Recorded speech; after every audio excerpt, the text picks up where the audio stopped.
Global Forum à Marrakech au Maroc, quel objectif visait l'organisation d'un tel événement? Et le Global Forum de Crédit Info est un rendez-vous périodique qui a lieu chaque 2 ans. C'est un moment de partage des meilleures pratiques entre les acteurs de l'écosystème du crédit. C'est des experts mondiaux, des experts du secteur privé, du secteur public. Cette année, on est représenté par 50 pays qui viennent de tous les continents. Et l'idée, c'est toujours de partager justement les meilleures pratiques pour promouvoir l'inclusion financière dans le monde, l'accès au financement pour les familles, pour les particuliers et pour les petites et moyennes entreprises. On a décidé de le faire en Afrique et à Marrakech en particulier. Pourquoi ? Nous, en tant que Crédit Info, on a une présence dans le continent, on a le privilège d'être dans une quinzaine de pays, donc on croit de connaître bien le continent, quels sont les défis, quel est le potentiel du continent, mais aussi parce que l'accès au financement est une des priorités pour le continent. Le développement des économies passe à travers la possibilité des familles justement et des petites et moyennes entreprises d'avoir accès au crédit. Et voilà donc pour le continent où on a une population de 70% de la population qui a moins de 25 ans, qui est très confortable en Afrique déjà avec l'utilisation des nouvelles technologies et qui est déjà depuis des années en train de partager beaucoup d'informations à travers le mobile banking. Il y a beaucoup de potentiel qu'on doit utiliser justement pour qu'on puisse augmenter l'inclusion financière et mettre en contact les établissements de crédit avec les personnes physiques, avec les petites et moyennes entreprises. Et nous, on est là pour mettre en contact justement ces deux sujets. Les institutions bancaires se trouvent souvent confrontées, heurtées à la question de l'identification, à la question de l'individu qui se retrouve en face de l'institution financière, qui a besoin d'informations crédibles pour apporter le crédit, le prêt. Est-ce que cette rencontre a aussi adressé cette question? C'est justement ça la question. Quand on parle d'inclusion financière, c'est donner la possibilité à des jeunes, à des personnes, à des petites entreprises qui n'auraient autrement pas la possibilité d'avoir accès au crédit, justement de bénéficier de toute l'information que chaque jour ils partagent sur Internet, dans leurs transactions, en dehors du système bancaire.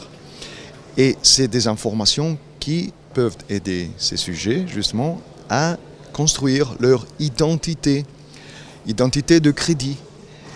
Et nous, en tant qu'opérateur qui met en contact les établissements de crédit avec les sujets, les familles et les petites et moyennes entreprises, nous devons utiliser les nouvelles technologies et s'assurer que ces données soient utilisées par les établissements de crédit. Parce que si moi, je n'ai pas de relation avec une banque, cela, aujourd'hui, en Afrique, est un problème, parce que si tu n'es pas dans le secteur, il n'y a pas moyen pour toi d'y entrer. Mais par contre, il y a beaucoup d'autres informations, et l'Afrique est déjà un centre d'excellence, parce que le monde est surpris de voir en Afrique des centres d'excellence de FinTech. Quel est le rôle de FinTech ? Le rôle de FinTech, c'est justement d'utiliser les nouvelles technologies pour permettre aux personnes de commencer à partager, à avoir des transactions en dehors du secteur bancaire. Et par contre, on est en train donc de construire un grand nombre d'informations en dehors du secteur bancaire. Et notre rôle, c'est de mettre en contact justement le secteur bancaire, d'avoir accès à ces informations avec le consentement bien sûr des personnes physiques. Mais c'est un patrimoine qu'on doit utiliser. Et la nouvelle technologie est en train de façonner l'industrie. Et c'est la nouvelle technologie qui va décider demain quels sont les pays développés et qui ne le sont pas. La technologie et le partage de l'information, c'est des piliers pour le développement des économies. C'est notre rôle aussi de faire des investissements.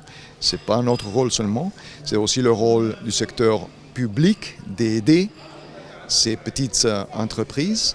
Et c'est le rôle aussi des établissements de crédit de financer ces entreprises. Donc, à la fin, ce qu'on aura dans ce écosystème, le développement du écosystème, sera un développement pour nos économies et pour l'emploi dans nos pays. 2 jours d'échange, 2 jours de partage d'expérience.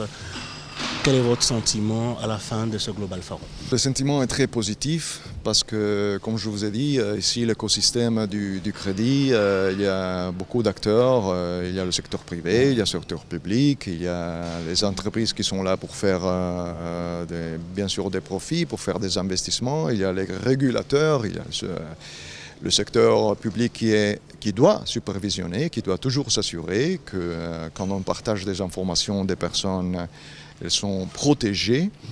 Donc c'est un secteur qui est très supervisionné dans le monde, dans chaque économie.